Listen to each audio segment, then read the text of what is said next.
Labis nga mga idol ang pagkadalamhati at sakit ang naramdaman ng pamilyang Atienza. Lalo na nga mga idol ang naramdaman ng ama na si Kuya Kim matapos nga mga idol na ang kanyang anak ay pumanaw sa murang edad. Bilang isang ama mga idol at magulang ay napakasakit para kay Kuya Kim na malaman ang sitwasyon at nangyari sa kanyang anak na si Emma o Emmanuel Atienza. Ayon nga mga idol sa ulat at balita, pumanaw sa edad na 19 itong si Emma na kung saan nga mga idol ay napagkaalaman na mayroong malalim na pinagdadaanan o problema itong batang ito na kung saan nga mga idol ay kumitil sa kanyang buhay. Mayroon din nga mga idol na ulat at balibalita na hindi lamang ito nga mga idol ang unang beses na pinagtangkaang tapusin ni Emma ang kanyang buhay na kung saan nga mga idol sa unang pagkakataon ay nabigo ito di umano.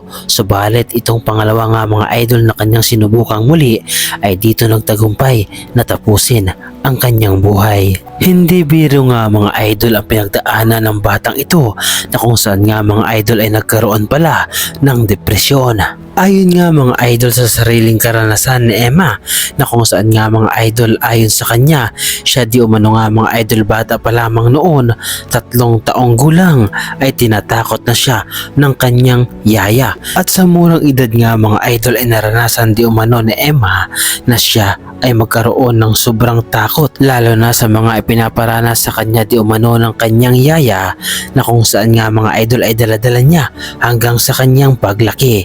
Subalit ang pagkaalam nga mga idol noon ni Emma, ang lahat ng ito ay normal lamang. Subalit kalaunan nga mga idol ay kanyang napagtanto na ang lahat ng ito ay hindi normal. At narito nga mga idol ang video na kung saan ay ibinunyag ni Emma ang kanyang karanasan tungkol sa kanyang yaya at sa mga ginagawa nito sa kanya. Sana ang video na ito nga mga idol ay maging babala sa lahat ng mga magulang na hindi dapat inaasa ang pag-aalaga sa ibang tao ang kanilang mga anak na kung saan nga mga idol ay walang kasiguraduhan kung ito ba ay naayos alagaan o di kaya naman ay natuturuan ng magandang asal. Kaya naman ating panoorin nga mga idol ang kakaibang paraan ng yaya ni Emma sa pagdidisiplina na kung saan nga mga idol ay isa sa naging dahilan kung bakit maagang pumanaw o nawala sa mundo ang batang ito. Halina at sabay-sabay nating panoorin mga idol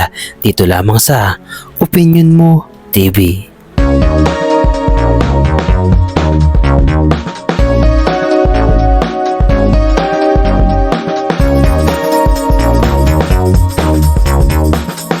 Something nung bata ka. Yeah, different types of abuse actually, because I think my parents are very busy with their work often. So my yaya was my companion a lot of the times, and she was abusive in more ways than one. So one of the ways was verbal, so she'd always insult me, say the same things these people on Twitter were saying. Okay, You're when you say useless, disappointment, yan ang sinasabi sa'yo ng stupid, yaya mo? yeah, all these different things. And then she kind of gave me these paranoid beliefs. So one thing was I couldn't be in rooms alone, any enclosed space. So because I had this feeling like I'm gonna die. There's something in here that's gonna kill me. Like it felt like the devil was in my room. Like it felt like I'm Dahil going sa to yaya die. mo? Because of my yaya, I only got over this fear when I was around 14 years old. Why 15 will years old. she lock you inside Yeah. confined spaces? Yes, so one thing was sometimes if I was supposedly bad or anything like that, or if I was crying or anything to try and get me to stop,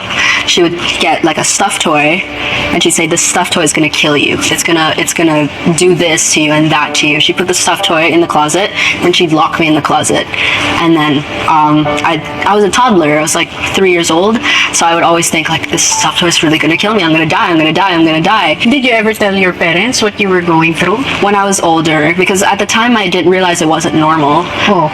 It was all I had known for a while because I was a toddler, and I didn't realize this wasn't a regular kind of disciplinary action or move or anything like that. So I remember I casually mentioned it to my first grade teacher, and then she told my parents, and she said like, this isn't okay, like you need to get help, blah blah blah blah. And Kinausap ka ng parents mo about it? yeah, they told my parents. I think that was the first kind of taste of like my parents finding out something about my yaya. But I only fully told them everything when I started going to therapy, and I realized, okay, wait, this wasn't normal, that wasn't normal, this wasn't normal. Parang yung kinukwento sa atin ni Eman ngayon is also an awakening para sa ating mga parents. Na yung kung saan natin iniiwan at kung sinong nag-aalaga sa mga anak natin, malaki din ang nagiging impact nila sa personality at pagkatao ng mga anak natin. Yan ang magiging childhood memory nila. So kung anong ginagawa ng yaya or ng guardian, magkakaroon ng malaking impact yon. Tamang-tama nga mga idol, at agree ako sa sinabi ni Tony Gonzaga na kung saan nga mga idol ay malaki ang impact ng pag-aalaga ng ibang tao at pagdidisiplina sa mga anak natin, na kung saan nga mga idol ay hindi dapat inaasa sa kanila ang pag-aalaga at hindi natin alam ang nangyayari na iba na pala ang ginagawa sa ating mga anak. Kaya naman ang nangyari nga mga idol sa anak ni Kuya Kim Atienza ay hindi biro, dahil nga mga idol bukod sa matinding depresyon ay nakakaranas din pala ito ng matinding pagbabash, na kung saan nga mga idol ay nagdagdag pasakit sa kanyang isipan at damdamin. Dahil mayroon din palang bisis nga mga idol na ito ay binash ng isang DDE supporters, na kung saan nga mga idol ay marahil ay dinibdib din ito ng sobra ng anak ni Kuya Kim Atienza na si Emma. Ano bang talent mo? Because if you're just gonna rely on yapping, miss, that's not a talent. We all have the capacity to be opinionated. Pero alam mo, ang tunay na taas ng kokote, ang tunay na may kokote is knowing when to shut up. Di ba pwedeng mag-aral, mag-dance, kumanta, mag-host, para naman may iba kang content. At hindi lamang nga mga idol ang lalaking ito ang nang-bash kay Emma, na kung saan nga mga idol ay mayroon ding isang babaeng DDE supporters ang nanghamak kay Emma kahit na ito ay pumanaw na. Narito nga mga idol ang video at kayo na ang humusga kung tama ba ang kanyang pagsasalita, na kung saan nga mga idol kahit pumanaw na ang isang tao ay para itong binabastos na parang isang buhay pa. Ate girl, I hope na kung gaano ka kasaya noong dinala sa ICC sa The Hague, si PRD, sana ganun ka din kasaya ngayon na nasa heaven ka na. May you rest in peace, ate. Rest in peace. Mwah. Kung kayo ang tatanungin mga idol, tama ba ang pinagsasabi ng mga DDE supporters?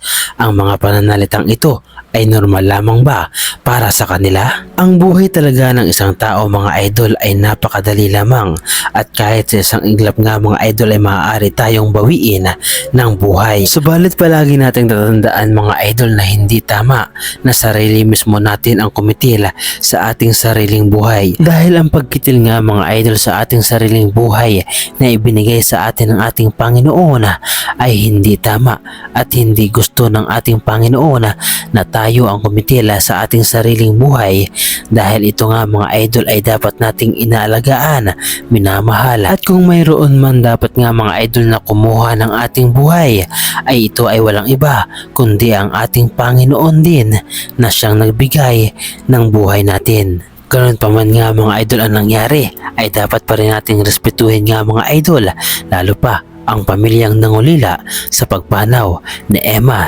Atienza. At gaya nga mga idol na palaging sinasabi ni Kuya Kim, ang buhay ng tao ay wither lang. Kaya naman ang ating channel nga mga idol, Opinion Mo TV, ay nakikiramay sa pagpanaw ng batang anak ni Kuya Kim Atienza. Hanggang sa muli mga idol. Sa ngayon, nais kong sabihin, for the last time, sa huling pagkakataon, ang buhay ay weather lang.